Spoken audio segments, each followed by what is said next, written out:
بسم اللہ الرحمن الرحیم۔ تمام تعریفیں اس پیارے خدا کے لیے ہے جو تمام جہانوں کا پروردگار ہے، اور درود و سلام ہو اللہ تعالیٰ کے آخری اور محبوب نبی پر جو تمام جہانوں کے لیے رحمت للعالمین بنا کر بھیجے گئے ہیں۔ ناظرین، آپ بخوبی جانتے ہیں کہ وطن عزیز میں گزشتہ ایک طویل عرصے سے رمضان المبارک کے بابرکت مہینے میں ہمارے ٹی وی چینلز پر رمضان ٹرانسمیشن جیسی خرافات کے نام پر کس طرح اس مقدس مہینے کی تقدس کو پامال کیا جاتا ہے۔ ناظرین، آج کی اس ویڈیو میں اس اخلاقی، معاشرتی مجرم اور شیطان صفت انسان کا تذکرہ کریں گے جس نے پاکستان میں ٹی وی چینل پر دین اسلام اور بالخصوص رمضان المبارک کے بابرکت مہینے کی تقدس کو پامال کرنے کی ابتدا کی۔ لیکن اس سے پہلے درخواست ہے کہ اس ویڈیو کو مکمل دیکھیے گا، اور اگر ابھی تک آپ نے ہمارے چینل چنار ٹی وی کو سبسکرائب نہیں کیا ہے تو چنار ٹی وی کو سبسکرائب کیجئے گا، اور ساتھ میں بیل آئیکن پہ بھی کلک کیجئے گا تاکہ آپ کو مزید ویڈیوز بر وقت موصول ہو سکے۔ ناظرین، کچھ دیر کے لیے آپ کو لے چلتے ہیں سن 2000 کے زمانے میں، جب ہمارے اس پیارے وطن پر جنرل پرویز مشرف کی حکومت تھی۔ جنرل پرویز مشرف نے اپنے دور حکومت میں پرائیویٹ ٹی وی چینلز کو لائسنس جاری کیا، جس کے بعد پاکستان میں ٹی وی چینلز کے جال بچھ گئے۔ ان ٹی وی چینلز کے مالکان نے ریٹننگ کے دوڑ میں شامل ہونے کے لیے اور پیسوں کی ہوس میں مذہب کو بھی اپنی خواصت کا نشانہ بنانا شروع کر لیا،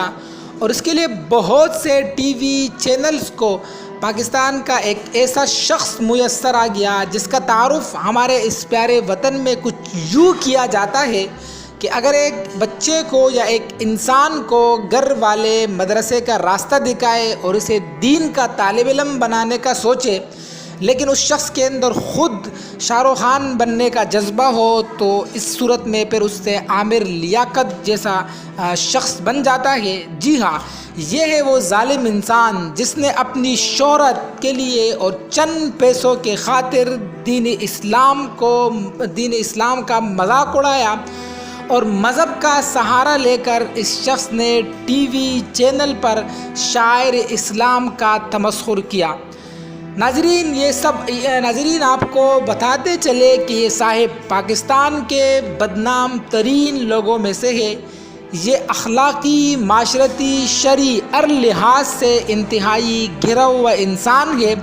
اس بدبخت انسان کی زندگی بہت سے سیاہ کارناموں سے عبارت ہے، جن میں سرفہرست کراچی میں ایک لسانی تنظیم کا رکن رہ کر ایک غدار وطن شخص الطاف حسین کی بھرپور حمایت کرنا، اور صرف اتنا ہی نہیں بلکہ کراچی کے تعلیمی اداروں میں گھس کر وہاں پر اردو سپیک نوجوان اسٹوڈنٹ طلباء کو ان کا غلط برین واش کر کے انہیں فوج کے خلاف اور وطن کے خلاف ان سے نعرے لگوانا، یہ ہے ان کے سنگین جرائم میں سے بڑے بڑے جرائم۔ پھر اگر ہم رمضان ٹرانسمیشن کی طرف آ جاتے ہیں تو سب سے پہلے ہمارے ملک میں یہ خرافات اس شخص نے شروع کر رکھے ہیں۔ یہ رمضان ٹرانسمیشن کی خرافات میں یہ جن جرائم کا مرتکب ہوتا تھا، اخلاقی جرائم کا، ان میں سے سر فہرست رمضان المبارک کی بابرکت راتوں میں مخلوط اجتماع، جس میں مرد اور عورتیں بغیر پردے کے آتی تھی اور سامنے مردوں کے سامنے بیٹھ کے۔ اس کے علاوہ یہ صاحب وہاں پر جس طرح کی غیر اخلاقی حرکتیں کرتے تھے، اسے اگر کوئی شریف آدمی دیکھ لے تو وہ کان پکڑ لے، اس کے ہاتھ کان تک اڑ جائے۔ ناظرین، ان غلط حرکتوں میں سے یہ صاحب رمضان ٹرانسمیشن میں نوجوان لڑکیوں اور خواتین سے بیہودہ مذاق کیا کرتے تھے، اور اس کے علاوہ معمولی انعام کی خاطر نوجوان لڑکیوں پر جملے، اشارے اور کنائیوں میں غلط اور فحش قسم کے فقرے کسنا، یہ اس کا محبوب مشغلہ ہے۔ اس کے علاوہ اپنے پروگرام میں غریب اور محتاج لوگوں کی عزت نفس کو بری طرح مجروح کرنا۔ حاضرین، سب سے افسوس کی بات یہ ہے کہ یہ سب کچھ اسلام کے نام پر ہوتا رہا اور اسے اسلام کا نام دیا جاتا رہا۔ میرے خیال میں ایک وہ عورت جو جسم فروش عورت ہے، جسے ہماری معاشرے میں انتہائی حقارت کی نگاہ سے دیکھا جاتا ہے، میرے نزدیک تو وہ عورت ایسے شخص سے لاکھ درجے بہتر ہے جو مذہب بیچے اور مذہب کے نام پر لوگوں کو بیوقوف بنائے۔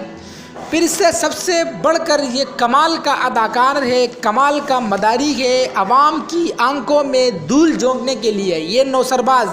اپنے پروگرام میں مختلف مکتب فطر کے چند مولیوں کو بھی بلاتا ہے